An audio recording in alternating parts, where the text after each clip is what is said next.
Alice's Adventures in Wonderland by Lewis Carroll. Chapter 3. A Caucus-Race and a Long Tail. They were indeed a queer-looking party that assembled on the bank, the birds with draggled feathers, the animals with their fur clinging close to them, and all dripping wet, cross, and uncomfortable. The first question, of course, was how to get dry again. They had a consultation about this, and after a few minutes it seemed quite natural to Alice to find herself talking familiarly with them, as if she had known them all her life. Indeed, she had quite a long argument with the Lorry, who at last turned sulky and would only say, "I am older than you and must know better." And this Alice would not allow without knowing how old it was, and as the Lorry positively refused to tell its age, there was no more to be said. At last the Mouse, who seemed to be a person of authority among them, called out, "Sit down, all of you, and listen to me. I'll soon make you dry enough." They all sat down at once in a large ring, with the Mouse in the middle. Alice kept her eyes anxiously fixed on it, for she felt sure she would catch a bad cold if she did not get dry very soon. "Ahem!" said the Mouse with an important air. "Are you all ready? This is the driest thing I know. Silence all round, if you please." William the Conqueror, whose cause was favoured by the Pope, was soon submitted to by the English, who wanted leaders, and had been of late much accustomed to usurpation and conquest. Edwin and Morcar, the Earls of Mercia and Northumbria— "Ah," said the Lorry with a shiver. "I beg your pardon," said the Mouse, frowning, but very politely. "Did you speak?" "Not I," said the Lorry hastily. "I thought you did," said the Mouse. "I proceed. Edwin and Morcar, the Earls of Mercia and Northumbria, declared for him, and even Stigand, the patriotic Archbishop of Canterbury, found it advisable—" "Found what?" said the Duck. "Found it," the Mouse replied rather crossly. "Of course you know what it means." "I know what it means well enough when I find a thing," said the Duck. "It's generally a frog or a worm. The question is, what did the Archbishop find?" The Mouse did not notice this question, but hurriedly went on. "Found it advisable to go with Edgar Atheling to meet William and offer him the crown. William's conduct at first was moderate, but the insolence of his Normans— How are you getting on now, my dear?" it continued, turning to Alice as it spoke. "As wet as ever," said Alice in a melancholy tone. "It doesn't seem to dry me at all." "In that case," said the Dodo solemnly, rising to his feet, "I move that the meeting adjourn for the immediate adoption of more energetic remedies." "Speak English," said the Eaglet. "I don't know the meaning of half those long words, and, what's more, I don't believe you do either." And the Eaglet bent down its head to hide a smile. Some of the other birds tittered audibly. "What I was going to say," said the Dodo in an offended tone, "was that the best thing to get us dry would be a caucus-race." "What is a caucus-race?" said Alice. Not that she wanted much to know, but the Dodo had paused as if it thought that somebody ought to speak, and no one else seemed inclined to say anything. "Why," said the Dodo, "the best way to explain it is to do it. And as you might like to try the thing yourself some winter day, I will tell you how the Dodo managed it.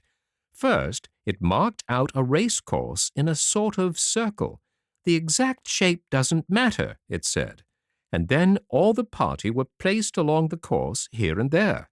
There was no 1, 2, 3 and away, but they began running when they liked, and left off when they liked, so that it was not easy to know when the race was over. However, when they had been running half an hour or so, and were quite dry again, the Dodo suddenly called out, 'The race is over!' And they all crowded round it, panting and asking, 'But who has won?' This question the Dodo could not answer without a great deal of thought, and it sat for a long time with one finger pressed upon its forehead, the position in which you usually see Shakespeare in the pictures of him, while the rest waited in silence. At last the Dodo said, 'Everybody has won, and all must have prizes.' 'But who is to give the prizes?' quite a chorus of voices asked. "Why, she, of course," said the dodo, pointing to Alice with one finger, and the whole party at once crowded round her, calling out in a confused way, "Prizes! Prizes!"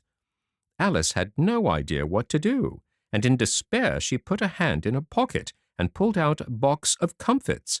Luckily the salt water had not gotten into it, and handed them round as prizes. There was exactly one apiece all round. "But she must have a prize herself, you know," said the mouse. "Of course," the dodo replied very gravely.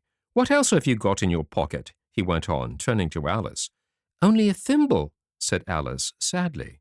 "Hand it over here," said the dodo.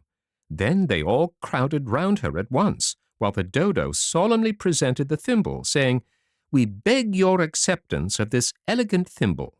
And when it had finished this short speech, they all cheered. Alice thought the whole thing very absurd, but they all looked so grave that she did not dare to laugh, and as she could not think of anything to say, she simply bowed and took the thimble, looking as solemn as she could. The next thing was to eat the comfits. This caused some noise and confusion, as the large birds complained that they could not taste theirs, and the small ones choked and had to be patted on the back. However, it was over at last, and they sat down again in a ring and begged the mouse to tell them something more. "You promised to tell me your history, you know," said Alice, "and why it is you hate C and D," she added in a whisper, half afraid that it would be offended again. "Mine is a long and sad tale," said the mouse, turning to Alice and sighing. "It is a long tale, certainly," said Alice, looking down with wonder at the mouse's tail. "But why do you call it sad?" And she kept on puzzling about it while the mouse was speaking, so that her idea of the tale was something like this. "Fury said to a mouse that he met in the house, 'Let us both go to law. I will prosecute you. Come, I'll take no denial. We must have a trial. For really, this morning I've nothing to do.' Said the mouse to the cur, 'Such a trial, dear sir, with no jury or judge, would be wasting our breath.' 'I'll be judge, I'll be jury,' said cunning old Fury. 'I'll try the whole cause and condemn you to death.' 'You are not attending,' said the mouse to Alice severely. 'What are you thinking of?' 'I beg your pardon,' said Alice very humbly. 'You had got to the fifth bend, I think.' 'I had not,' cried the mouse, sharply and very angrily. 'A knot,' said Alice, always ready to make herself useful, and looking anxiously about her. 'Oh, do let me help to undo it.' 'I shall do nothing of the sort,' said the mouse, getting up and walking away. 'You insult me by talking such nonsense.' 'I didn't mean it,' pleaded poor Alice. 'But you're so easily offended, you know.' The mouse only growled in reply. 'Please come back and finish your story,' Alice called after it, and the others all joined in chorus. 'Yes, please do.' But the mouse only shook its head impatiently and walked a little quicker. 'What a pity it wouldn't stay,' sighed the lory, as soon as it was quite out of sight. And an old crab took the opportunity of saying to her daughter, 'Ah, my dear, let this be a lesson to you never to lose your temper.' 'Hold your tongue, Ma,' said the young crab, a little snappishly. 'You're enough to try the patience of an oyster.' 'I wish I had our Dinah here, I know I do,' said Alice aloud, addressing nobody in particular. 'She'd soon fetch it back.'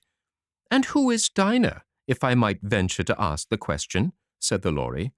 Alice replied eagerly, for she was always ready to talk about her pet. 'Dinah's our cat, and she's such a capital one for catching mice, you can't think. And, oh, I wish you could see her after the birds. Why, she'll eat a little bird as soon as look at it.' This speech caused a remarkable sensation among the party. Some of the birds hurried off at once. One old magpie began wrapping itself up very carefully, remarking, 'I really must be getting home. The night air doesn't suit my throat.' And a canary called out in a trembling voice to its children, 'Come away, my dears. It's high time you were all in bed.' On various pretexts, they all moved off, and Alice was soon left alone. 'I wish I hadn't mentioned Dinah,' she said to herself in a melancholy tone. 'Nobody seems to like her, down here, and I'm sure she's the best cat in the world. Oh, my dear Dinah, I wonder if I shall ever see you any more." And here poor Alice began to cry again, for she felt very lonely and low-spirited. In a little while, however, she again heard a little pattering of footsteps in the distance, and she looked up eagerly, half hoping that the mouse had changed his mind and was coming back to finish his story.